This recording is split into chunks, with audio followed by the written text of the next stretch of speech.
Okay, well I thought I'd start with, now that I've removed the tyre, why the slime does a good job. Now this is the original little mark, or the original puncture that I found, but even so, what I've done is I've left a little bit of water drilling around inside the tyre so that any holes would suck anything through via capillary attraction. And so you can see that hole there. So interestingly, you should be able to see another hole just about there. It's a very small one, but that was actually pretty well totally sealed. Let's see if I can get that a bit better. That one was actually sealed by the slime. So going around this, we see another one there. You might just see the reflection of some slime coming through there. So there's a few other little pinpoint ones, like this one over here. That's probably from one of the local burrs. And see how easy this tyre is to depress? Like, hang on a second, I'll just try and get a better angle on this. Okay, so you can see that I'm just pushing that in really easily. So this, when you put your fingers through either side of it, this is actually ridiculously thin. And in fact, if I rotate it around, well, there's another little dark patch where stuff's coming through, and there's another one just there as well.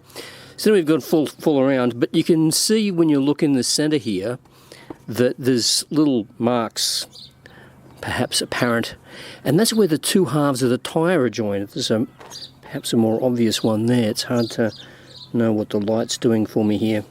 So let me see if I just make that a bit darker. So this tyre is actually fucked, you know, and it's interesting. Most people don't think about this, but see how this tread goes this way? Well, on a motorcycle tyre, it'd be the same on this side, right? They're symmetrical. So what the lazy arseholes have done that have made this tyre is only cast one side and then just join it down the guts.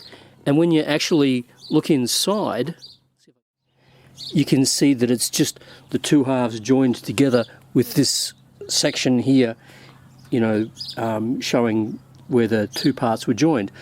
So this is really a piece of shit tyre, and the problem is that they're charging top dollar for this, you know, like, okay, so this side of the tyre here, the tread is almost completely worn off, and this is called scalloping. And yet on this side, because it rotates in the opposite direction, this side is working well. So this is the way that the tread should be formed to give you your optimal wear. Or the issue is, because like that's actually the right hand side, and you might be able to see that little damp patch just up there. That's another little micro puncture.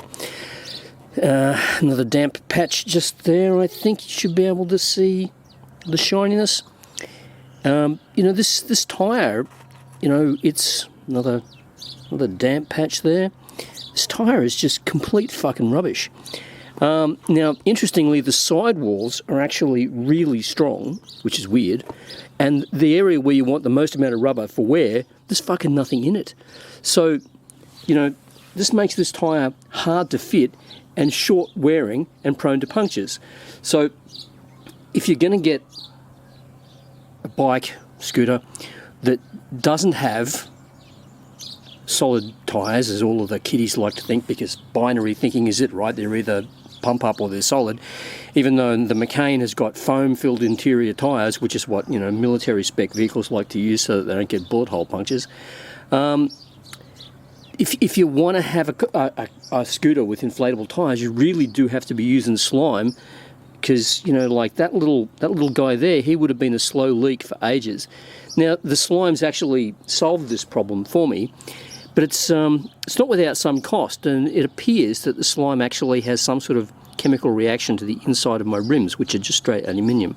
Now, it's probably just an oxidation reaction because it's gone black, but okay, these tyres are 10 by 4 -6. Now, that's a pretty non-sort of standard methodology of naming, but the most I can work out is that the by 4 is how wide a rim that it can stretch out to be. Now, I've measured the distance between here and here on the rim, so that the inside of the rim with the inside of the rim, it's about 56 millimeters, which makes it, you know, pretty close to a 2-inch rim. So the only thing I can think of the 4 inches as being is this width, and you know, it may be 4 inches, but the rim doesn't need that.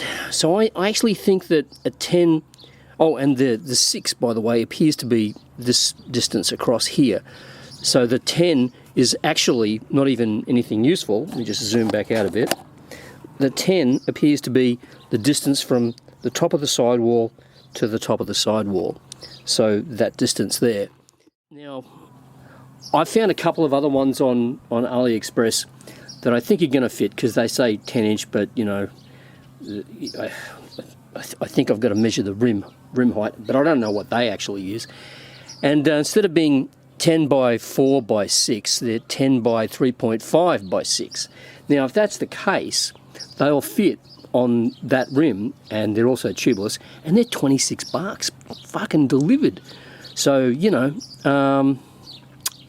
have to ask yourself, what the hell they're thinking with this tyre? You might notice all the ribbing in there. So even if you can find where the puncture is on the inside and you wanted to seal it, you're going to be pretty stuffed. In fact, you can probably, if you've got a good imagination, see just in there. No, you can't because my hand's in the way. But you can see just where my fingertip is pointing to, there's a little tiny dash of green. I can't really zoom in more, but that indicates that is where the slime is in that section going out. So I could look around the inside here and try and put blobs of glue on and refit these if I'd got a puncture when the tyre wasn't, you know, completely rooted. But since the tyre is more or less rooted now in terms of wear, I wouldn't be bothered, you know, doing any repairs to it. And by the way, it's been my experience in the last 30 years of motorcycles that when you do get that puncture, it's always at the last point of its operation. And I suspect that's because there's so little tread there to actually, you know, fend anything off. And no matter what happens, it gets stuck rather than flung. So, so there you go. I hope that's useful to someone.